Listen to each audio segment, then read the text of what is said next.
Hey, it's Theo, and thank you for joining me. With Embers of the World 3 launching next week, I wanted to talk about something that I'm a little bit worried about when the mini set launches, and that is this Drunk Paladin deck.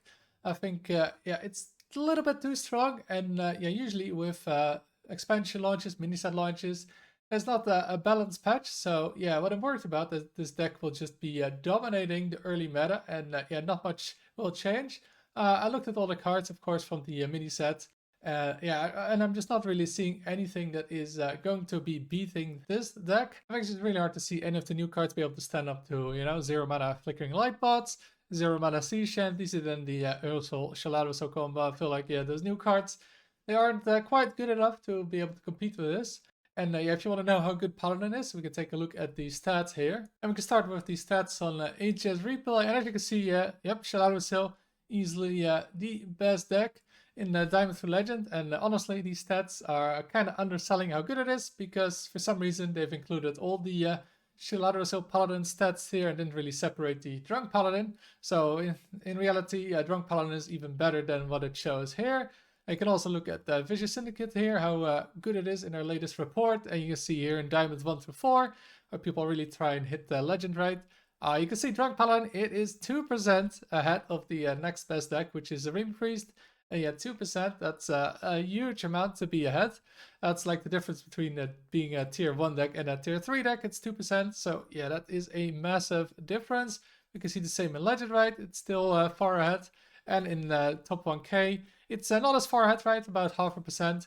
But you can also see here is that, yeah, there's a lot less tier 2 decks, and it's the only tier 1 deck, because basically in top 1000 the entire meta is yeah, built around Drunk Paladin, and yeah, any deck that doesn't really compete with Drunk Paladin yeah, just falls down to tier 3. We can also see that here on the HS Guru. You can also see the popularity of those decks, and yeah, look at that.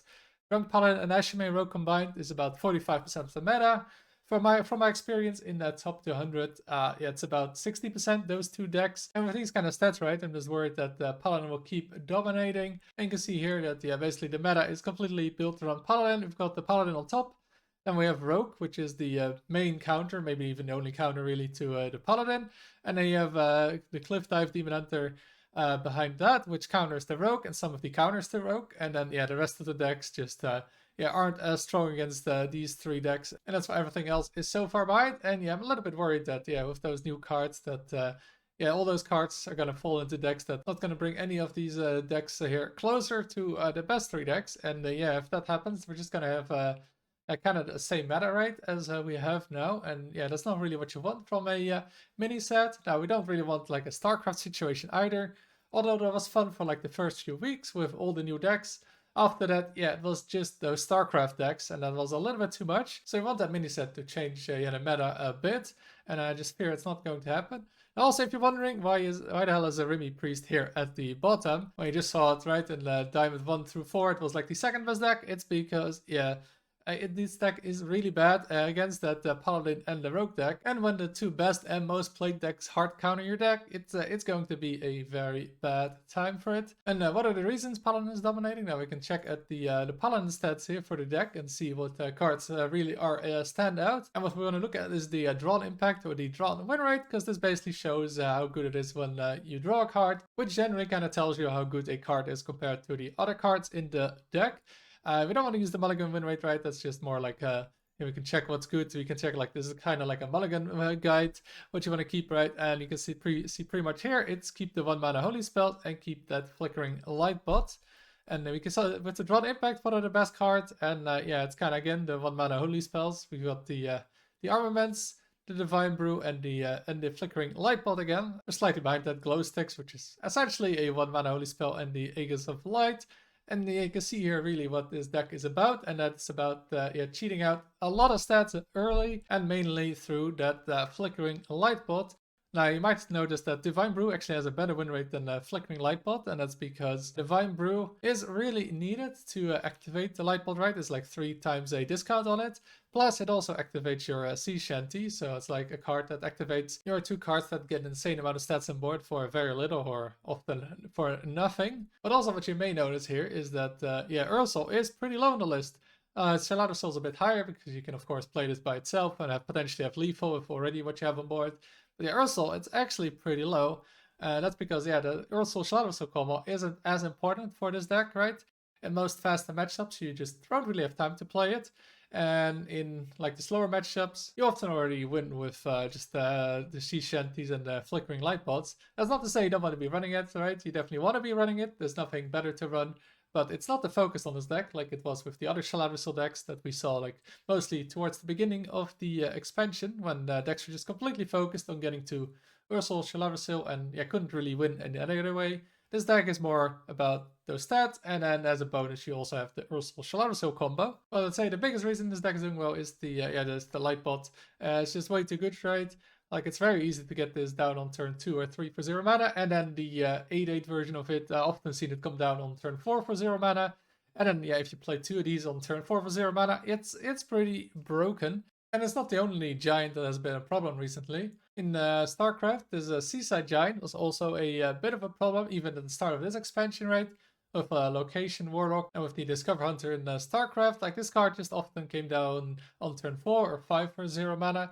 You just had those locations early on, especially the spawning pool. This was really easy to bring down. It was actually even worse in the Discover Hunter, right? I've had multiple games where you could play 2 of these on turn 3 for 0 mana.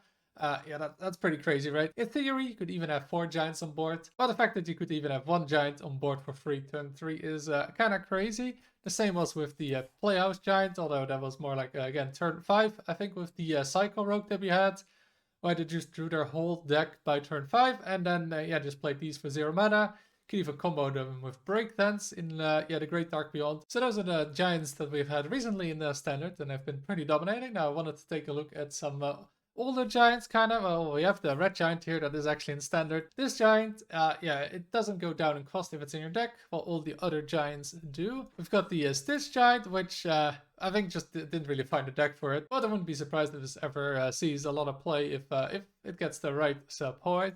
In the past, there have been a lot of other giants. Also had the Ursol giant, and it's kind of a similar problem to the previous one.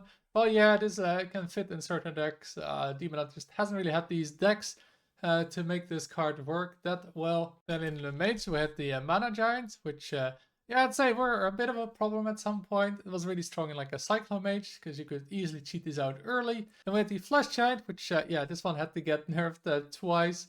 Mainly for Warlock, because this was way too good in like Quest Warlock and all the self-damage tools that Warlock has. And this was just another one of those giants that was a problem because it just came down way too early for no mana. Then the Shaman with the Snow Fury Giant, which I don't think really ever saw play. It's just too difficult to get this out early. And we have some more neutral ones. We've had the Azerite Giant. Getting this down to 0 is only possible as early as turn 8, and you can't really get this down faster in any way. We've also had the Storm Giant. This is another card that you have to spend mana on to reduce, and not just play your deck and have him for 0 on turn 4 or 5. So again, that's why this card never really saw play.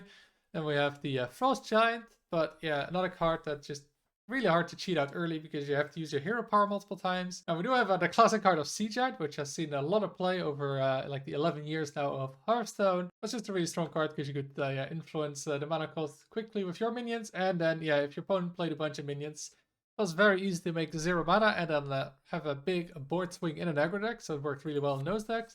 We got Arcane Giant, which would be insanely broken right now, I'd say, in Hearthstone. But back then, it wasn't as easy to play a lot of cheap spells and get it down early for 0 mana. But still was really good, right? Because, playing spells, it's something you want to do anyway, especially as a rogue. I think this got played in our Druid. And then the Mountain Giant, this was always a good card. Although I would say probably not anymore if it was in standard. But back then, when you just played a Giant on turn 4, that was really good for 4 mana. That's crazy to think about it now, but this was a good giant. That was kind of a cool card because it made you really think about how much you wanted to draw, what you wanted to keep in hand. And then the last one we have is the Molten Giant, which got changed a few times because recently some decks could get way too quickly down to 10 health. And with the Pain Lock, you just had another one of those decks that had the 2 giants on board turn 4. It just wasn't very fun. So yeah, this was one of those strong giants that you could easily get to 0. Oh, and I almost forgot we have the Naga giant as well for 20 mana. And this card was really strong in Druid because obviously, yeah, Druid has way more mana than any other class and they could easily get this down. So yeah, we've had like one of these giant cards dominate the last few metas, and yeah, I'm not really a big fan of it because I think, yeah, dumping those insane stats on board very early on for no mana, it is not very fun. Removal isn't really made for this, right? There's no like 0 mana removal to counter those 0 mana giants, and just staring down a board of giants turn 4 or 5. There's not much you can do about it, right? It's not like you can set up your first 3 turns to just be able to deal with those giants easily. We don't have that kind of removal. So looking at all those giants, yeah, I think the main problem is just with giants, right? That come down way too early for no mana, especially when they require like not a lot of build around. I think I'd much rather have cards like the Mountain Giant that actually has to cost mana and you have to work towards it, than a card like the Seaside Giant that just very early on 0 mana, you just try to scam your opponent by playing a couple of these early. So yeah, I think this card is a big problem going into the mini set, and I really hope they change something about it. How to nerf it? Maybe you can make it like every holy spell cast on a character. So not every holy spell makes this go cheaper, and it's a little bit harder to cheat this out early. So those are my thoughts about Paladin heading into the mini set. Please let me know in the comments what you think of this Paladin deck. Are you worried about it? Would you change anything about it? Please let me know. If you enjoyed the video, make sure to like and subscribe. Thanks for watching, and until next time.